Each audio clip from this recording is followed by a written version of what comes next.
Oi, eu sou a Isabela. Eu sou a Flávia. E você caiu.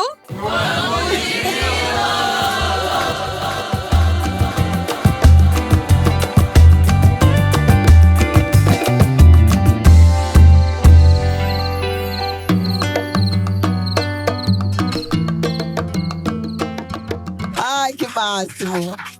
Obrigada, gente. Obrigada, que incrível gente. Tá aqui. Bom, quero começar nossos agradecimentos. Vou ficar fazendo um...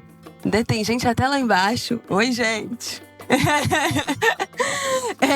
Quero agradecer ao SESC, especialmente na palavra do Moisés Nascimento, pelo convite. É a nossa primeira vez na Flip. A gente nunca veio nem a trabalho, nem para flanar pelas ruas de Paraty.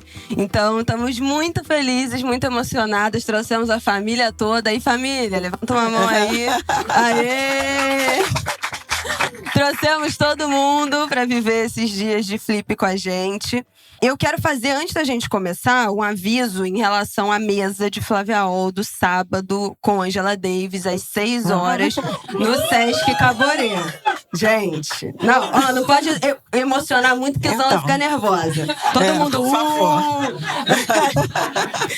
Mas essa mesa também é gratuita, mas pela demanda vai precisar retirar ingresso no ingresso.com. E a retirada do ingresso abre amanhã no ingresso.com, às 11 da manhã. A orientação é não entrar antes, entrar 11 horas para não ficar... 24 de julho. Isso, exatamente. Então, precisa retirar esse ingresso, é gratuito, mas a entrada adicionada a essa retirada de ingresso, mas toda a programação do na Flip é gratuita. Bom, Flávia Ol vai apresentar nossos convidados de hoje, mas Vamos antes trabalhar. Eu quero muito agradecer a presença de vocês. Nós somos um podcast independente que está há quase 7 anos no ar, ininterruptamente, toda terça-feira, falando das notícias do Brasil, do mundo, quase sempre notícias ruins, né? Dificilmente a gente tem uma boa notícia para dar. Mas a gente se sente muito acompanhada de estar com todos e todas vocês, segurando a nossa mão nesses desertos que a gente atravessou nesses últimos quase 7 anos. E atravessaremos, né, mais um esse ano que não será fácil. A gente vai falar sobre isso aqui também na nossa mesa. Mas muito obrigada, é muito emocionante ver o rostinho de quem a gente, enfim, conversa, né, virtualmente, pessoalmente. Então, muito obrigada por todo mundo que veio, que está assistindo, que está ouvindo também, porque terça-feira essa conversa estará no ar no nosso ângulo de grilo. Pode começar, Flávia Ol. Vamos trabalhar. Eu vou pedir licença, já que a gente está aqui diante de um Obá de Xangô, para falar em 6 anos e 10 meses. Eu acho melhor a gente usar o número 6, né? Diante dessa... da importância espiritual e religiosa que tem seu Muniz Sodré.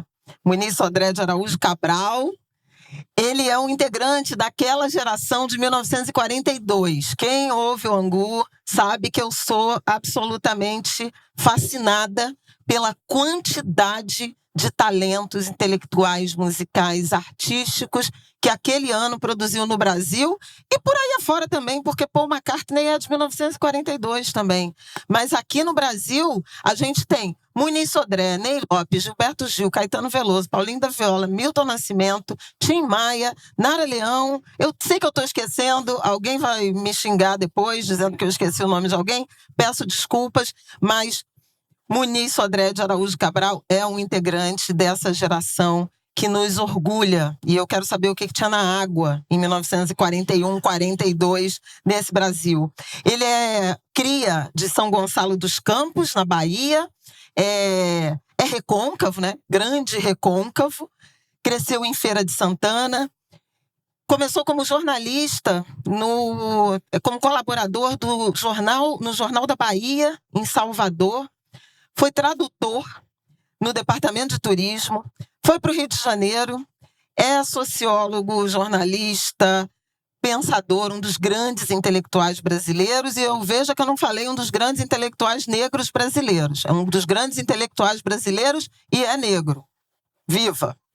Filósofo, ensaísta, professor emérito da UFRJ. Foi meu professor na Universidade Federal Fluminense, do meu marido também, Adriano André Mota. ajudou a montar a Escola de Comunicação da UFRJ, Universidade Federal do Rio de Janeiro, onde estudou Isabela Oliveira Reis. É pesquisador de línguas iorubá.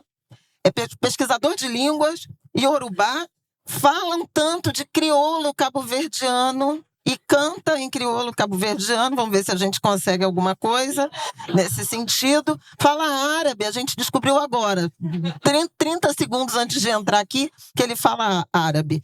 É Obá de Xangô, um dos ministros do Ilê Axé Upoafonjá de Salvador, um dos mais tradicionais terreiros da Bahia e do Brasil, pelo amor de Deus, membro da Academia de Letras da Bahia, na cadeira que tem como patrono Castro Alves e que foi ocupada antes dele por Mãe Estela de Oxóssi. Nossa, e hoje é quinta-feira. Ô Quero, autor de dezenas de livros, não só acadêmicos, mas de contos de ficção e de romance. Muniz Sodré.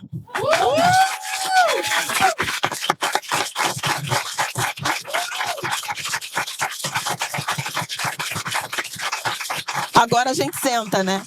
Agora acabou, gente, porque só de ler a biografia, o tempo já se esgotou. Então, podemos ir embora. Obrigada. O negócio de tempo né?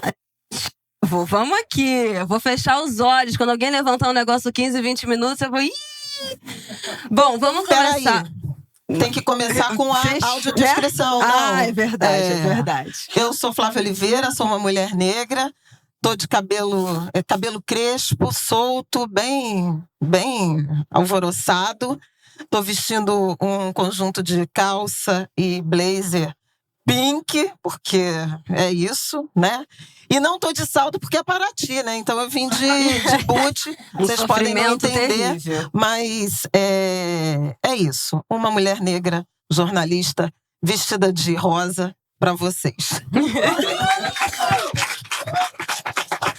Gente, eu sou Isabela, uma mulher negra de pele clara, com cabelo solto, também cacheado, cabelo castanho escuro. Estou com minha blusa azul bique, mais conhecido como azul Bela Reis. A minha saia vermelha que eu que costurei, importante dizer, tá? Meus dotes de costura e uma bota preta. É isso. Muniz, dá Professor, oi. Pode começar com sua audiodescrição. Eu sou neto de nega Nagô.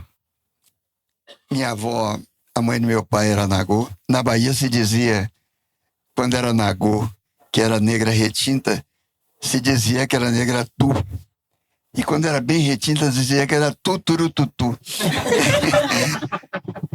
Tanto o lado de meu pai é negro, mas na verdade eu sou tríplice como o Espírito Santo. Porque o meu avô próximo era indígena do Recôncavo da Bahia, do Pinambá, da última tribo dos Abatirás do Recôncavo da Bahia, o avô Alípio. E a minha avó, a mãe da minha mãe, era, surpresa para quem não sabe, cigana. Então eu tenho a etnia Calon. Cigano, me orgulho muito disso, né? Cigano, porque o cigano na Bahia é muito desprezado, é mais do que o negro. Então eu sou tríplice, cigano, indígena e negro, mas me identifico, é claro, como negro de pele pálida. Eu sou um negro pálido, né? Eu estou vestido, mal vestido, como sempre. Discordo, hein? Blusa azul, um casaco, jeans, e o indispensável anel da companheira. Maravilhoso. Eu quero começar a pergunta e a nossa conversa pelo fio que a minha mãe puxou, né, de nós termos sido formados na universidade, ela, Aida, eu, pelo senhor. A minha mãe foi sua aluna em 88, 89, Aida em 84, senhor orientador do TCC em 2018. Momentos muito diferentes de Brasil, universidades diferentes. Ih, gente, meu microfone tá picotando. Será que agora vai? Momentos muito diferentes de Brasil. E aí, eu queria... Alô? Tem que pegar aqui, ó. No... Eu tô pegando Não, aqui. mais pra cima. Assim, gente? Isso. Vamos ver. Confia. Confia. E aí, eu queria perguntar pro senhor a mudança, viu? Não é da pegada do microfone. Gente, estamos aqui ao vivo, as coisas acontecem. Perguntar pro senhor a mudança do perfil da universidade e dos trabalhos acadêmicos. O TCC da minha mãe foi sobre por que os jornais morrem... Por que morrem os jornais? Na ditadura. Uma motivação absolutamente política, influência ainda, né, da ditadura no jornalismo, e essencialmente ligado ao ofício jornalístico, mas destituído de racialidade, da problematização que hoje me parece muito mais presente na universidade, talvez a partir da política de cotas dessas 2 décadas e meia. E o meu TCC, o título do meu TCC foi Oxum e o mito da fragilidade feminina. Que eu queria, porque queria falar de Oxum, e aí só podia ser o Muniz, botei na minha cabeça. Falei, tem que ser ele. Ele não dava aula na graduação na UFRJ, mas eu encasquetei que tinha que ser ele. E eu peguei a UFRJ também, eu entrei em 2014, ainda num currículo da universidade, das disciplinas de 2001. Então, eu fui a última leva antes da troca de currículo, né, da graduação, que aconteceu ali a partir... Começou a ser reformulado em 2015, depois trocou o currículo, mas um currículo ainda muito defasado, tanto no sentido das novas mídias, tanto, eu acho que no auge ali do debate de trazer mais referências negras, tanto na bibliografia dos professores, era aquele momento que os alunos, né, a partir ali da lei de cotas, estavam alfinetando, tensionando esse ambiente universitário em busca de se sentirem mais vistos, mais representados, tanto no corpo discente, tanto nas bibliografias. Quando eu decidi que eu queria fazer o meu TCC alguma coisa de candomblé, eu falei, bom, tem que ser o Muniz. Fui lá perturbar. Ui, o senhor não me conhece, eu sou da graduação, mas tem que ser você. Se não for você, eu mudo de tema. E vejo que na geração, muitos dos meus colegas trouxeram tanto a religiosidade de matriz africana, afro-brasileira, quanto questões raciais, de negritude, quanto questões LGBTs que IAPN+, naquele momento, para os seus trabalhos de conclusão. Era também uma forma de delimitar um posicionamento dentro do ambiente acadêmico. Uma geração completamente diferente dos anos 80. E aí, queria ouvir do senhor como é que você viu essa mudança ao longo dessas décadas no perfil tanto dos universitários quanto dos trabalhos, do que essa galera está produzindo dentro da universidade. Veja só, a universidade mudou nesse tempo. Quando eu comecei, eu voltei da França, os cursos de comunicação estavam começando, eu fui aluno na França de Barthes. Eu fiz sociologia da informação e fui aluno de Barthes, de Roland Barthes. Era uma coisa muito teórica e eu ajudei a fazer os primeiros currículos. E estava muito ligado na prática ao jornalismo, né? E saíram excelentes jornalistas da Fluminense. Muitos deles, muita gente que se foi. E que eu me lembro, com emoção, o Marcel estava falando Marcel dele. Vieira, Marcel Vieira. Querido nosso, uma saudade imensa. Ele e outros. Mas, na verdade, a comunicação não é isso só. Eu diria que é a ciência. O que a comunicação fez? Ela veio pôr em questão o discurso das ciências sociais. As ciências sociais sempre tiveram a pretensão de se dividir em disciplinas por departamentos, ter um objeto e zelar cuidadosamente por aquele objeto, como se ele fosse, esse zelo garantisse uma cientificidade, né? No modelo das ciências naturais. Ora, o que a comunicação veio foi relativizar isso. Veio pôr em questão essa divisão. Porque o discurso da comunicação é o de uma linguagem ponte entre os saberes. Comunicação na prática é uma linguagem ponte. E é uma linguagem ponte para um outro tipo de verdade de que eu falava há pouco. Nós sempre pensamos na produção da verdade a partir da filosofia platônica e da socrática como a parturição. Quer dizer, a verdade é uma coisa que você extrai com uma parteira, extrai o bebê da barriga da mãe.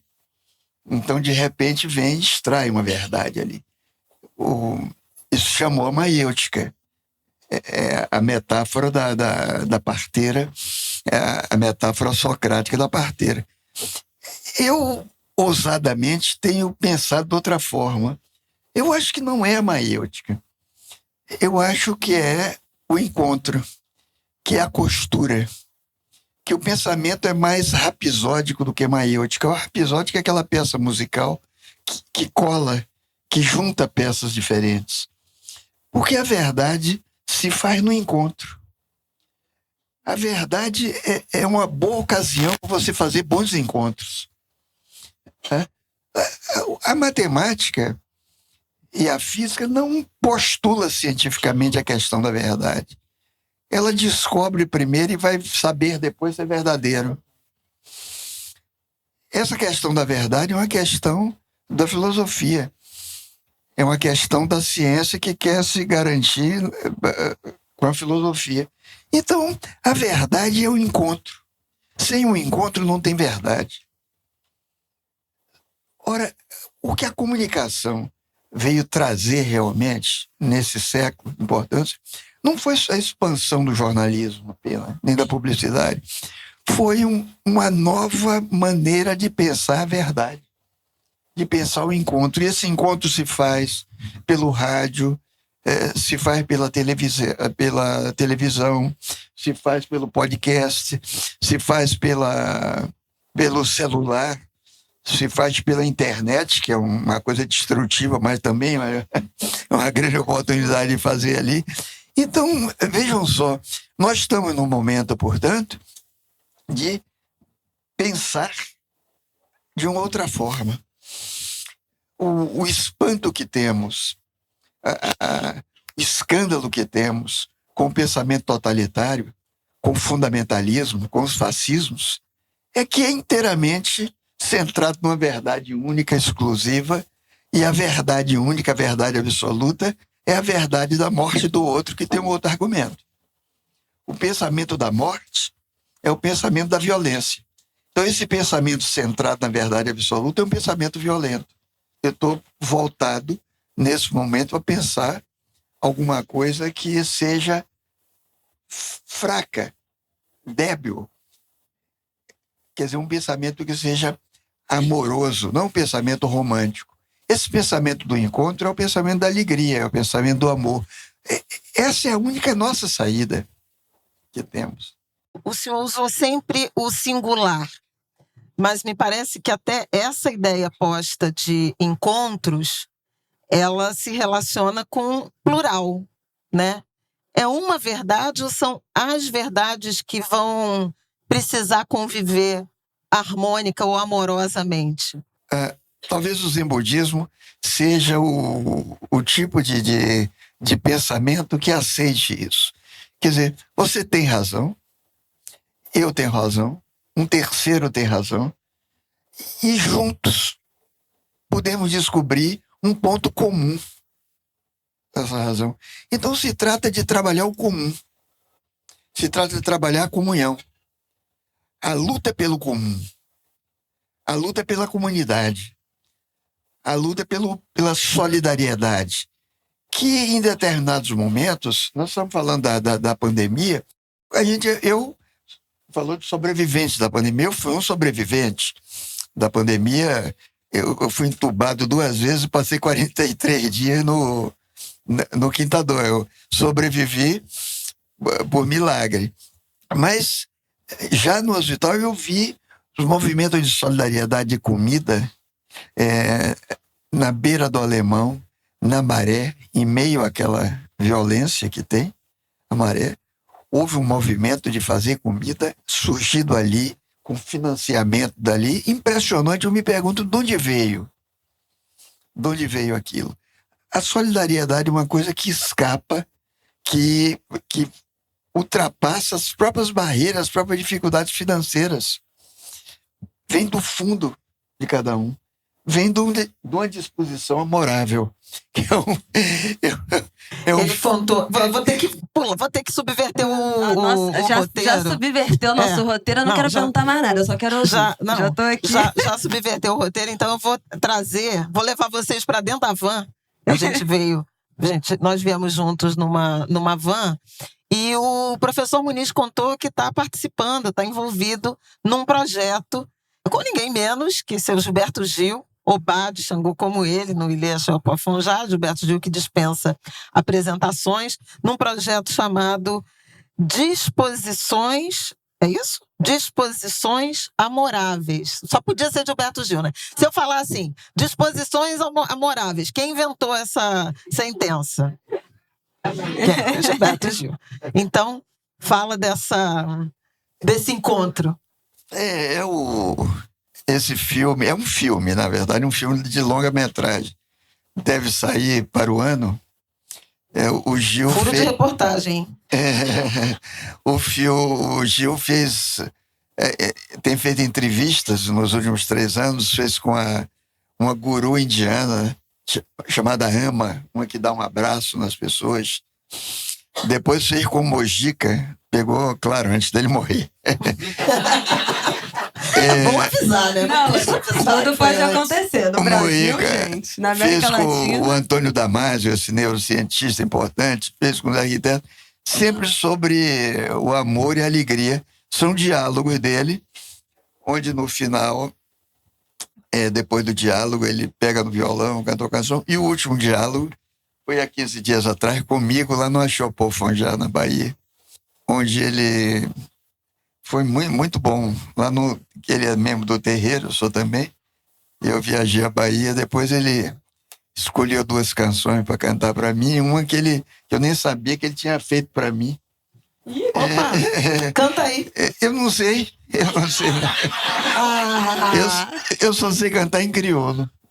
Então, não, levantou a bola. Canta em crioulo. Não, eu sou mau cantor. O crioulo não é exatamente... O crioulo hoje é língua nacional, né, mas é uma mistura de quimbundo com o português quentista, né? Já tem uma literatura e tem a Cesária Évora, que é a grande cantora. E tem 3 ritmos, que é o funaná, que é a morna, que é a coladeira, e é sempre falando. Eu tô muito entusiasmado com Cabo Verde, não foi por causa da Copa.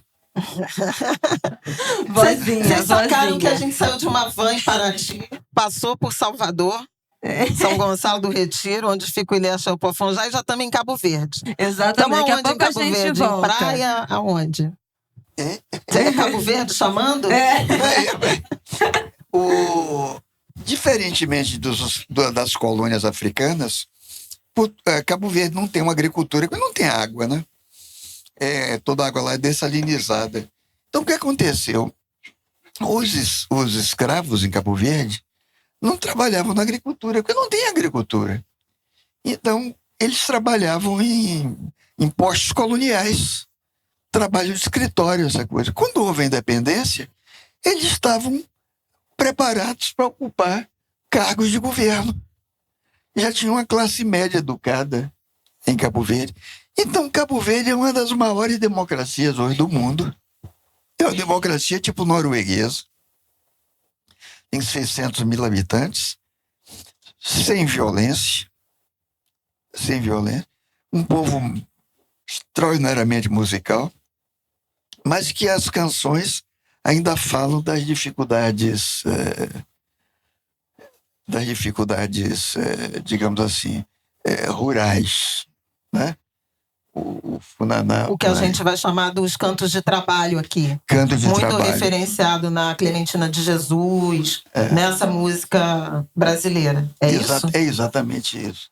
Esse, principalmente o funaná, porque eles dançam muito, né? Ele tá doido pra cantar. Canta, professor! Não, eu não ouso fazer.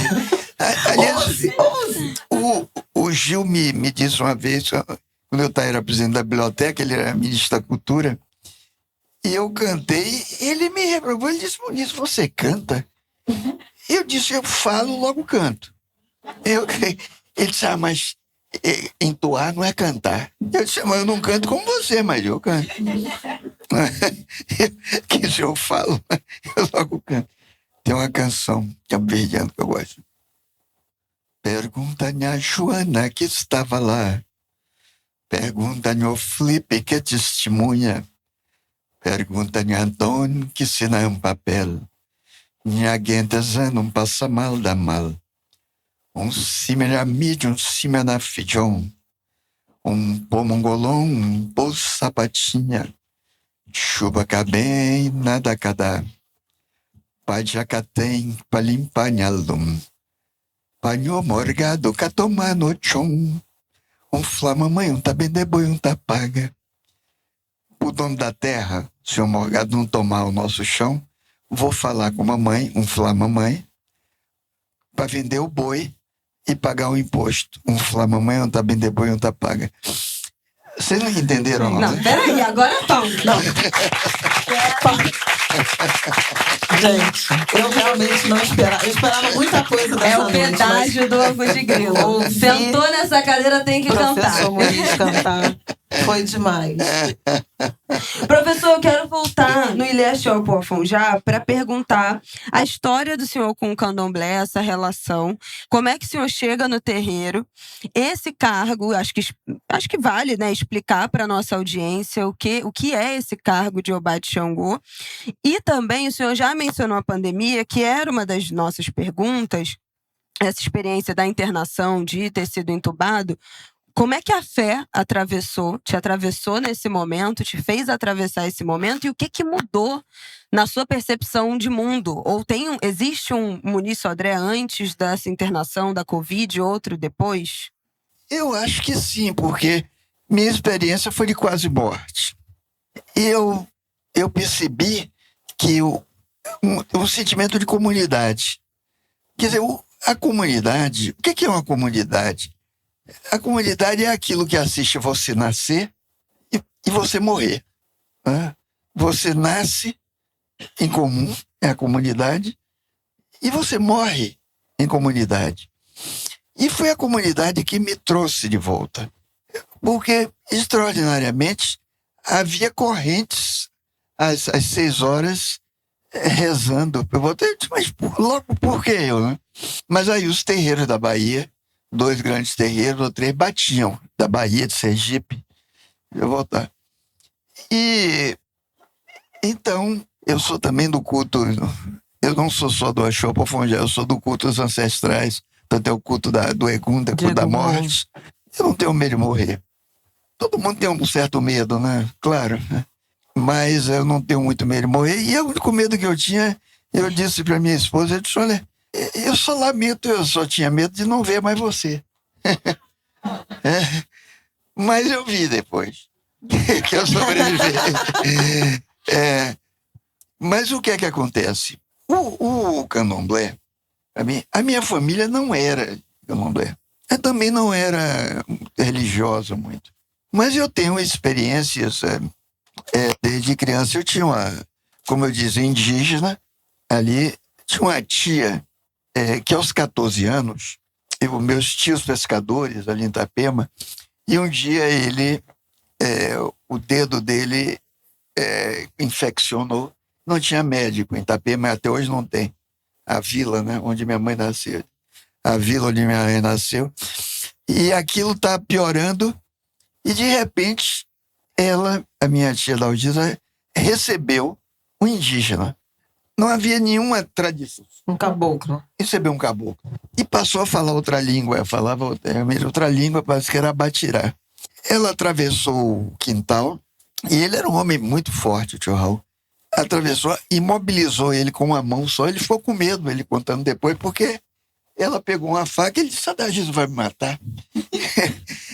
Ela imobilizou ele com a mão e rasgou o dedo dele. E botou teia de aranha. Botou teia de aranha e curou. A partir daí, ela recebia caboclo sempre na família. Mas era uma coisa à parte, assim, da família. O candomblé veio para mim na adolescência, com Xidi, mestre Xidi, que foi quem fez parte de minha educação nisso.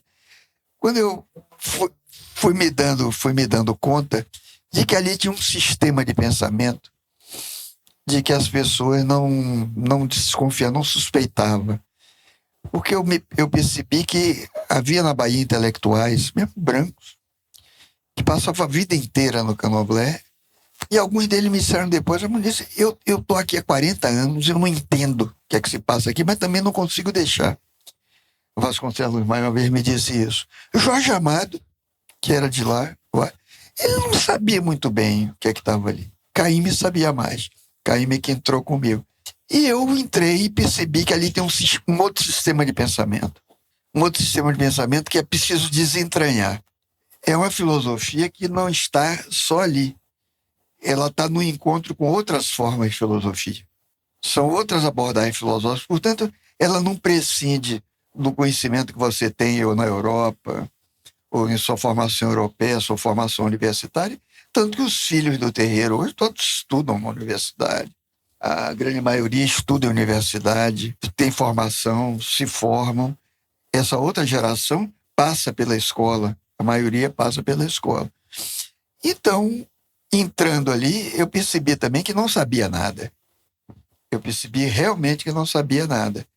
E essa busca de saber ali, que até hoje essa coisa me prende. Professor, eu quero lhe perguntar sobre isso, porque o senhor mencionou o caboclo Tupinambá e essa etnia, essa ascendência, e do seu encontro com o candomblé a partir da adolescência.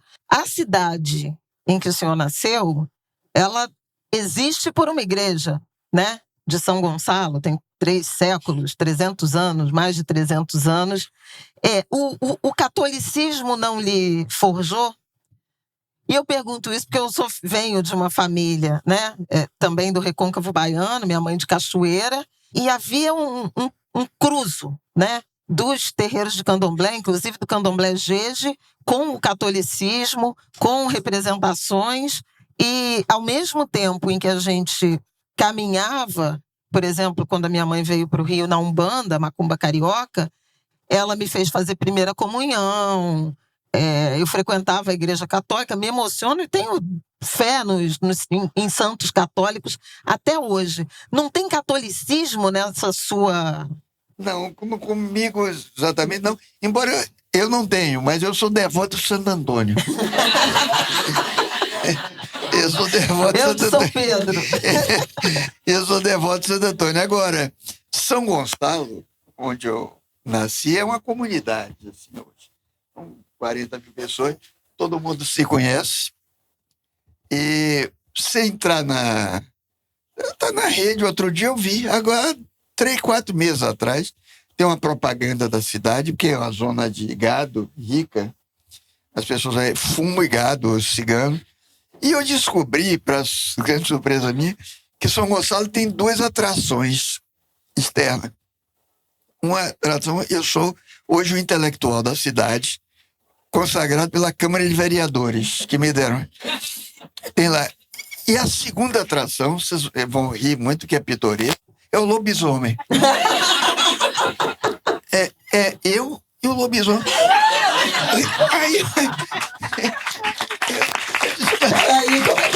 É por isso que eu digo que literatura, realismo fantástico e literatura, com todo respeito, a Flip, a gente está na Flip, não existe realismo fantástico, é realismo. Mas sabem por quê? Porque desde que eu era menino, Feira de Santana e São Gonçalo, aquela região, tinha um mito do lobisomem. E todo mundo tinha medo do lobisomem. Tinha época que se dizia, e Feira é a segunda maior cidade da Bahia. Quando já não é uma cidade pequena, Mas todo mundo escrevia na porta da casa de JMJ, Jesus e Maria José, para o lobisomem não entrar. E eu, inclusive, escrevi um romance, O Bicho que Chegou à Feira. O bicho era o lobisomem que vinha, as pessoas davam conta, ele está agora lá em Tanquinho. Tá aí, não estava, né? Claro. Mas eu achei muito engraçado. O senhor nunca viu, não, Sabe o lá? lobisomem? O senhor nunca viu o lobisomem? Eu Nunca teve um vi encontro? lobisomem. Não acredito. E na sua porta tem JMJ? Não tinha. Lá em casa não tinha. Meu pai... Hashtag JMJ. Não tinha hashtag. Não, eu sou... Apesar de eu acredito nas forças, essa coisa, mas eu sou um pouco não muito crente. Se eu tenho um pé na Sorbonne, que eu estou na Sorbonne, um pé fora. Eu sou um pé dentro, um pé fora, assim. Não é o senhor que diz do candomblé não ser religião? Tinha uma... Pois é, tem uma análise sua sobre as religiões monoteístas e a violência, né? Inclusive. Pode falar um pouquinho disso e por que candomblé não é religião? Olha, porque toda religião universal, as grandes religiões são violentas. Porque tem uma verdade. Eu não conheço nada mais violento hoje do que o evangelismo fundamentalista pentecostal. Se você não concorda com aquilo, você é inimigo. Como em árabe, como os islâmicos. Há 2 anos atrás, em Paris, eu estava cruzando uma rua e você achou, porque eu me confundo muito com marroquino, com argelino também, né? E ele me perguntou, não queria saber se eu falava árabe, me perguntou em árabe, eu respondi. Onde era a mesquita, eu respondi. Ele aí disse assim, mas você é de onde? Você é árabe de onde? Eu disse, eu não sou árabe, eu sou brasileiro. Ele aí cuspiu no chão. Quer dizer, eu não era islâmico, ele cuspiu. Quer dizer, uma agressividade assim, uma coisa terrível. Essas religiões são violentas. A história do Deus onipotente, único, é uma violência. É uma violência. O culto negro, o culto afro, é um culto de divindades que respondem cosmicamente pela cabeça de cada um. E cada divindade é um princípio da natureza atualizado, porque nós somos... Cada corpo humano é metade de um atlas universal. Nós temos minerais, vegetais, água, fogo, temos tudo isso no corpo. O corpo é um atlas do universo. O orixá responde por uma parte desse corpo e é um princípio divinizado. Mas não é um princípio onipotente, não manda por ninguém. E, ao mesmo tempo, respeita, e isso é o princípio básico do candomblé, isso é verdade. Você pode perguntar a qualquer, não é só na Grande Casa da Bahia, mesmo aqui no Rio, se você é evangélico, esse fundamentalista, e vai a um culto na Bahia, lá no Axé Alpofongá, e vai ver uma festa, vai falar com a mãe de santo, você é respeitado. O Axé Alpofongá, essa grande casa, eu já vi uma vez padre bater cabeça, já vi judeu bater cabeça para mãe de santo. Evangélico eu nunca vi, mas já vi padre bater cabeça. Se quiser, pode. Né? Se quiser. Porque se você crê, você tem que ser respeitado. É sua crença, seja qual for. Quando o Papa veio aqui, passeou aqui, as pessoas de candomblé tomavam a bênção. E por que tomar a bênção, Papa? Não é porque é poder, porque tem axé. Gente, o Papa tem axé. O Papa tem muito axé. Se não tivesse axé, não era respeitado pelos católicos todos. Ela tá rindo. Eu peço a bênção a qualquer padre. Não, mas o Papa tem axé, Peço a bênção, sim. O Papa tem muito axé. E não precisa, às vezes, dizer nada, porque, olha, quando aquele Papa polonês foi ao João Paulo II. João Paulo II, Carol foi, Wojtyla. foi ao México. Há uma coisa extraordinária que talvez leve, contando histórias, às vezes é melhor do que falar teoricamente. Os camponeses pediram a ele para fazer um discurso. E ele falava, mas tinha que preparar, né? Tinha que preparar. E ele disse, olha, eu não preparei. E ele, não preparei discurso, então não queria falar na hora. Aí disse, não tem problema não, fale em polonês mesmo. Aí disse, mas como falar em polonês? Ninguém ia entender. Mas ninguém queria entender nada. Você queria ver uma fala de axé. Porque a fala tem axé. O poder tem. A fala carrega axé. A fala carrega potência. A fala é transformadora. E é isso que efetivamente nos mobiliza. Não é tanto sentido.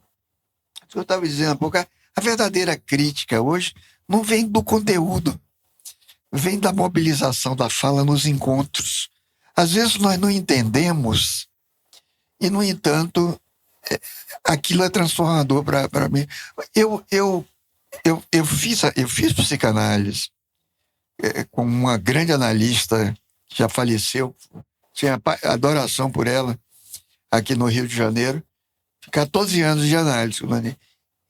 Você sabe que às vezes eu não entendia nada do que ela dizia, porque ela tinha a língua presa. Mas não tinha nenhuma importância. Nenhuma importância. Não cancelem o professor Muniz Sodré, pelo amor de Deus, minha gente. Era transformadora a fala dela. Transformadora a fala dela. Para mim era uma fala transformadora. Eu tinha a impressão que eu, às vezes, mesmo eu não entendendo aquilo, me mobilizava. Era só afeto que passava. Pode vir daí essa sua...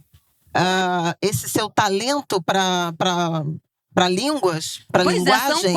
São quantos idiomas que o senhor fala? Não, veja só, vou mistificar. Eu não falo bem todas. Assim, né? Não, mas assim, do básico. Sabe trocar 2 palavras e pedir uma comida. Não. Se apresentar. Eu falo razoavelmente. Razoavelmente. Eu falo bem. Eu estudei na França, então meu francês é muito bom. Falo também bem inglês. Falo bem alemão. Falo bem alemão. Falo razoavelmente russo. Meu Deus! Leio e falo um pouco de árabe, mas eu leio árabe. Falo Yorubá, é a língua terreiro. Falo italiano e fui professor de latim. Não, tem o crioulo. Crioulo, mas eu falo muito pouco de crioulo. Eu deveria falar mais, porque eu não vivo falando crioulo. Eu acho que eu falo alguma mais. Tá bom pra vocês, gente? Italiano, espanhol, né? Faltou espanhol. Afinal.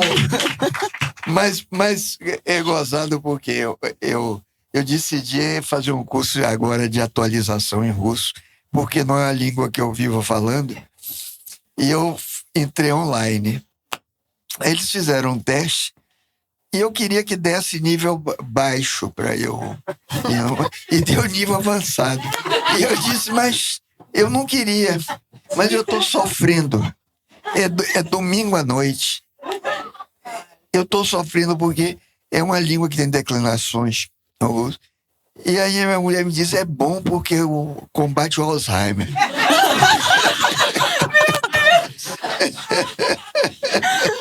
Mas, professor, mas por que se atualizar de russo? Não, eu quero uma...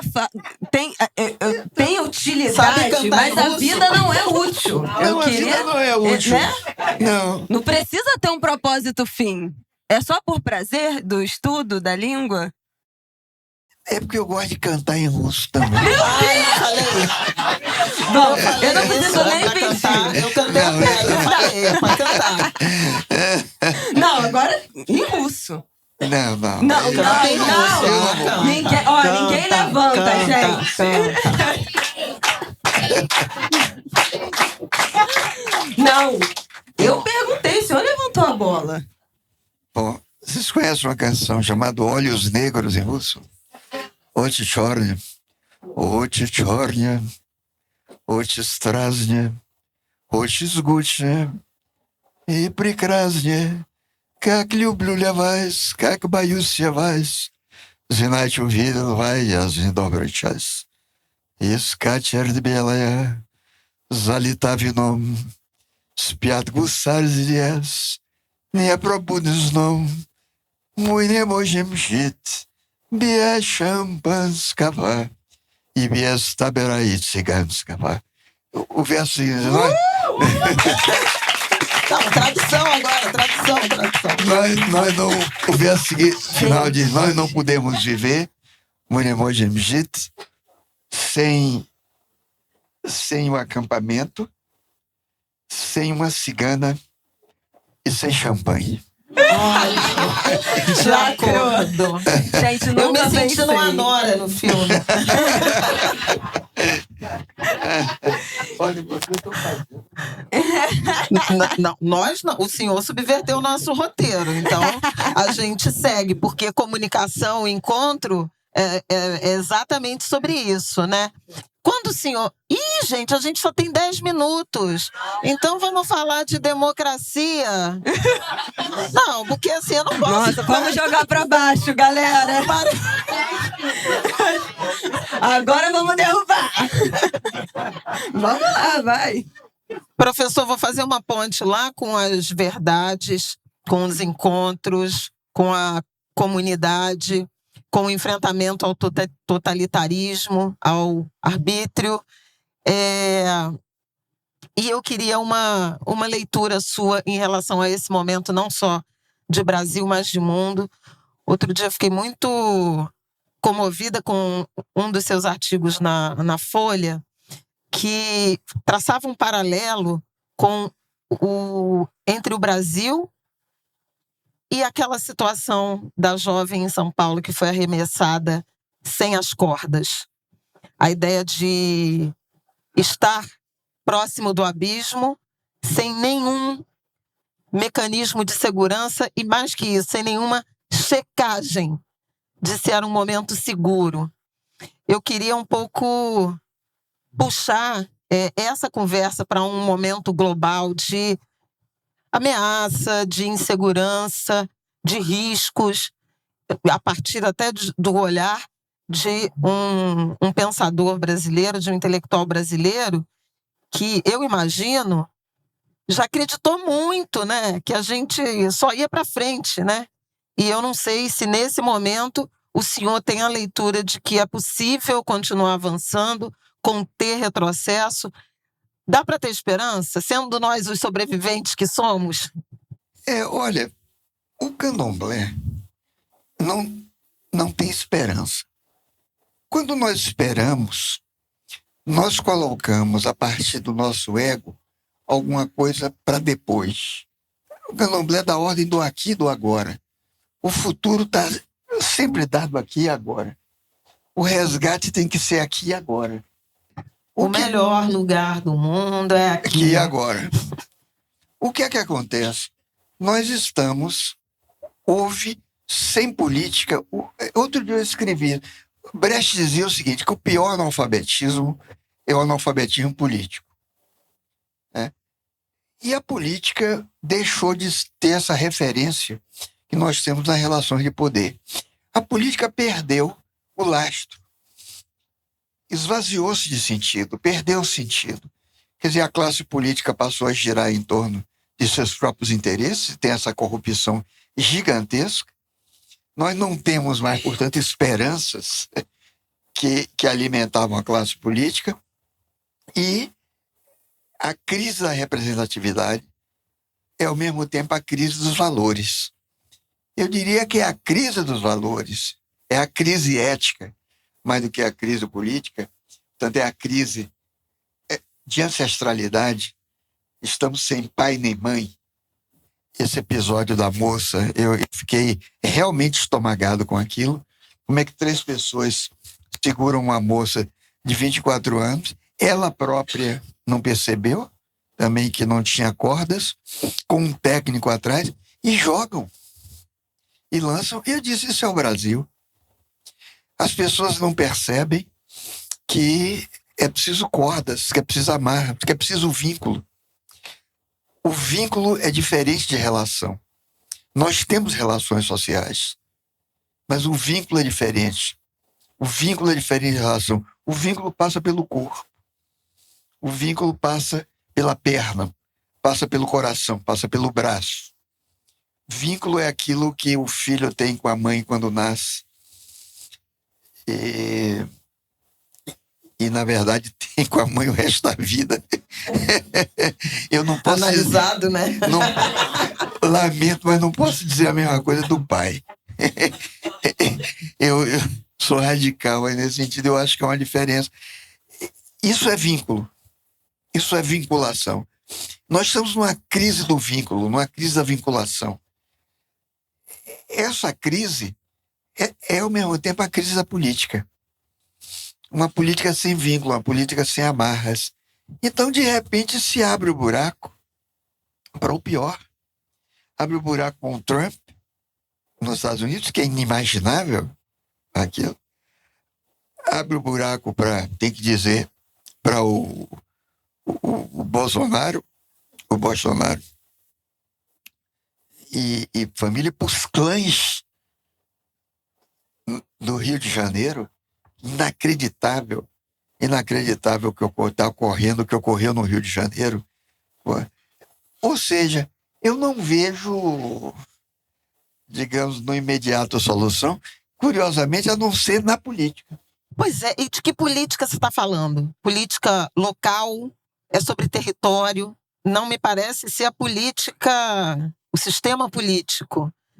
Talvez é a comunidade, o território, esses laços de solidariedade, é a cultura, é capoeira, é terreiro, é igreja, é o quê? O que é essa política? Essas coisas que ultrapassaram o sistema, mas que ainda não tem uma unidade que você possa ver e ser sólido. Isso porque você falou da capoeira. Veja só, eu sou muito amigo, eu fui capoeirista. E sou muito amigo do Camisa, mestre Camisa. Ele tem no mundo inteiro 40 mil alunos. Ele tem um sítio lá em Itaboraí que é uma coisa impressionante de cuidado. O sujeito nunca teve um curso universitário. A cabeça dele é universitária. Ele tem uma cabeça universitária, uma cabeça formativa. As pessoas não conhecem direito. Mas aquilo ali, citando apenas, você mencionou a capoeira, outras coisas. Mas isso não faz política. Isso não passa dali. E, no entanto, ali tem alguma coisa da ordem do resgate. Do resgate. É como, digamos, você fala do racismo. Você vai às grandes casas de candomblé, eu nunca vi numa grande casa de candomblé, mas ninguém preocupado se você é branco ou preto. Nunca, desde menino. Ninguém está preocupado se você é branco ou preto. Ninguém está preocupado se você é homossexual ou não. Não está preocupado. Então, você me pergunta, em que lugar do Brasil todo mundo tem seu racismo? Não tem racismo. Eu diria, no Axé Pofongá não tem. Isso eu garanto, porque eu vou de lá. Na Menininha do Cantuá não tem. Né? Mas você pode extrapolar isso para o grande espaço social? Não pode. Né? Então, ainda não encontramos o meio de oferir essas lições para uma grande política. Talvez isso fosse possível com um projeto nacional, que o Brasil não tem mais. A esperança de um projeto nacional, eu tive com o PT, com o Lula, mas eu descobri depois que todo e qualquer projeto nacional morre com o voto, quando se elege o... É o instante da derrota do projeto, é o voto, porque volta atrás. São grandes demais os compromissos, as amarras. Então, Então tem um defeito de sistema aí que ainda não conseguimos detectar. Mas, no entanto, É o que vamos tem, insistir nisso, né? É o que tem pra O hoje. ano é de eleição, É o que professor. tem. Vamos lá, vou dar deixa. É o que Vamos tem. cantar aí uma outra. Vamos cantar pra subir. Vamos cantar pra Cantar subir. outra. Eu voto nele. Eu voto E a nele. dúvida? Eu voto nele. Lula. Lula. Mas isso é muito interessante. Isso que ele está dizendo, isso é muito importante mesmo, porque tem uma lógica de alianças, de composições, que exige uma mobilização permanente. E me parece que o sistema político e mesmo a sociedade civil brasileira perde um tanto dessa consciência. Foi lá, votou e daqui a 4 anos eu volto, daqui a 2 anos eu volto. Então, essa necessidade de vigilância permanente, de pressão, de mobilização, e eu acho que nós tivemos algumas experiências recentes de conseguir conter retrocessos a partir de uma mobilização até orgânica que apareceu usando, por exemplo, tecnologia, manifestação, pressão, hashtag, que se não foi assertiva no sentido de construir perspectivas melhores, projeto, ao menos freou retrocessos que seriam absolutamente devastadores. Não acha, não? Desde que o Fernando Henrique Cardoso... Fernando Henrique Cardoso quebrou a espinha dorsal do movimento sindical, pouca gente fala disso, mas foi Fernando Henrique Cardoso que quebrou a espinha dorsal do movimento sindicalista brasileiro. Nunca mais os sindicatos tiveram prevalência, nem tiveram importância. E os intelectuais não nos dizem nada, na verdade, sobre isso. Podem apenas sugerir, porque os intelectuais paulistas têm que falar uma coisa. Eu escrevo para a Folha, dirigi uma cátedra na USP, né? Mas durante 15 anos, os grandes filósofos da USP, Zé Arthur Janotti, meu amigo, o sociólogo, esqueci o nome agora, o Fernando Henrique Cardoso, estudaram Marx, Schwartz, queriam saber, pé da letra, o que é que Marx dizia, a ciência de Marx. Depois de 15 anos, eles acreditavam saber, Marx dizia. E eu perguntei um dia e irritei a uma pessoa, disse, o que é que deu esse estudo de Marx? O PSDB. Gente. Esse foi Angu de Grilo com o professor Muniz Sodré.